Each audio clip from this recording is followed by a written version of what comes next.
Another question was the aim of the humanity. In Islam, you will find that we are talking about the males and females. And you will see if Islam is looking to men and women differently in this subject, which is the aim, the goal. You will find that in every word of the Quran, that Muslims would feel that human beings have a set purpose here on earth. That is everything of God's creation, there is wisdom. There is nothing of God's creation that does not have any wisdom. There is nothing for sport or play, and so therefore human beings have a purpose. And that purpose has been explained for them. That's what God says, that He has not created human beings except to worship Him.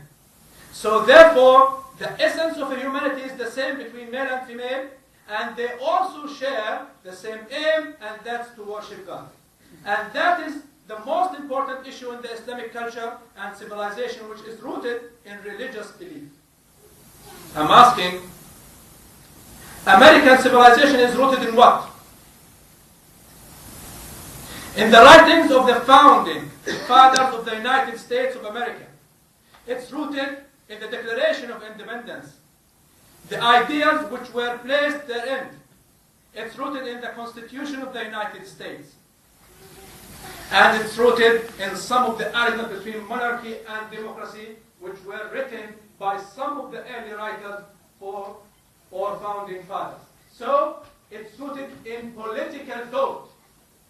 So if you want really to differentiate, to compare between this view and this view, you will find that the basis for both of them is different. You have the political thought and you have a religious thought. It might have some traditions which go back further and extend to certain ideas like parts of Christianity and so forth, but in its essence, it's a political thought. Unlike Islam, which is religion in its essence.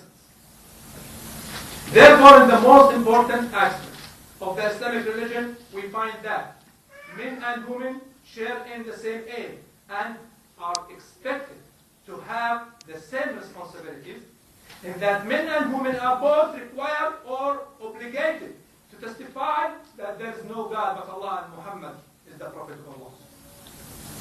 Men and women are both obligated to pray 5 times a day, which is the second pillar of Islam. They are obligated to fast the month of Ramadan. They are obligated to make pilgrimage to Mecca. They are obligated to give charity. They are obligated to have the same beliefs. They are obligated to have the same type of morality and the same type of code of conduct and behavior.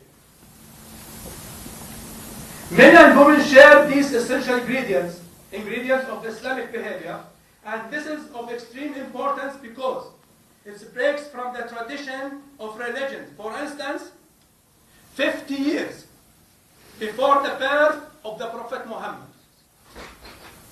who was born around 560 CE, we find that there was a gathering of bishops in France to discuss whether women possess souls or not. And that if they do possess souls, what would be their purpose on earth? Was it to worship God? And if they worship God, would they go to paradise? This is only 50 years before the birth of the Prophet Muhammad.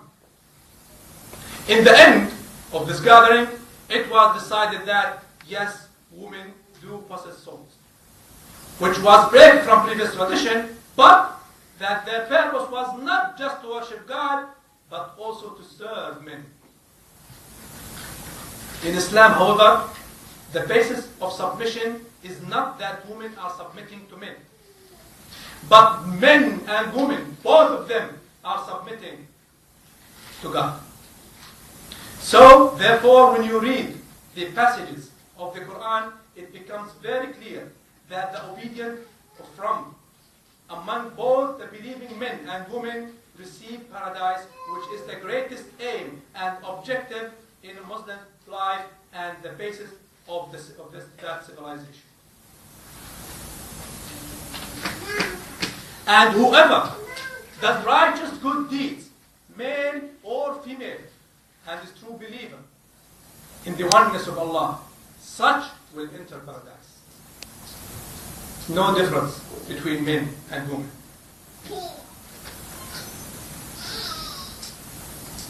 Likewise, those who are disobedient and who are out of the way of Allah, of God, and who do not want to worship God also receive the same punishment, whether they are male or female. So this is why throughout the Quran you find the wording addressing both males and females. And if you know that Arabic is like French, it has the two genders. Two types of verbs. One representing the feminine and one the masculine. So in the Quran you will find both categories of a human race, both sexes being addressed. This is, you find it over and over and over. So this verse for Muslim men and women, for believing men and women, for devout men and women, for true men and women, for men and women who are patient and constant, for men and women who humble themselves, for men and women who give in charity, for men and women who fast, for men and women who guard their chastity, and for men and women who engage much in Allah's praise. For them has Allah prepared forgiveness and a great reward. In the Quran, we find a lot of examples of women, wicked women. Not because they are women, they will go to the hellfire, but because they are wicked.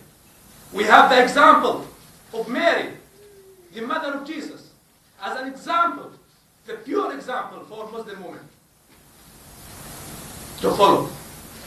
You have the example of the mother of Moses. They were praised not because they are women, but because they did the job as mothers. On the other side, you find the wicked woman, the wife of Lut, of Noah. The same you find men, wicked women and righteous men. So, we have found that women share the same humanity in Islam. Women have the same aim on this earth, and also they expect the same rule.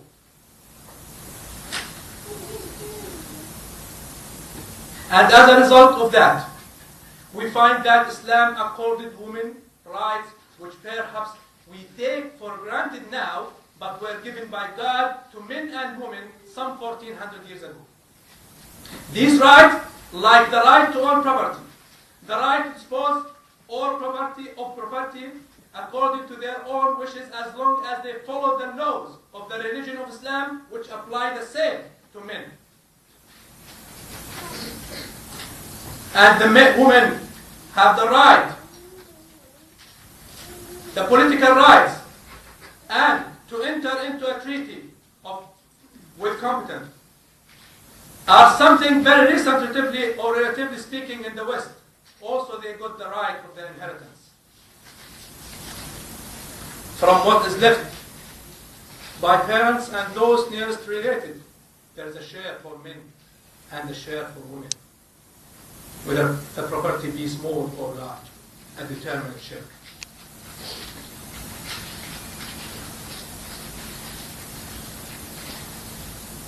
Public participation, it's open for men and women.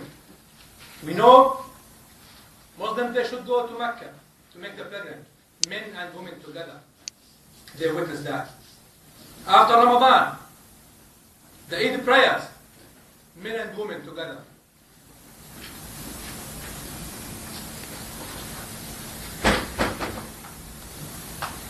Even the social contract between men and women is already in the Quran. The believers, men and women, are protectors one of another. They enjoy what is just and forbid what is evil. This is the social contract between men and women. Not everyone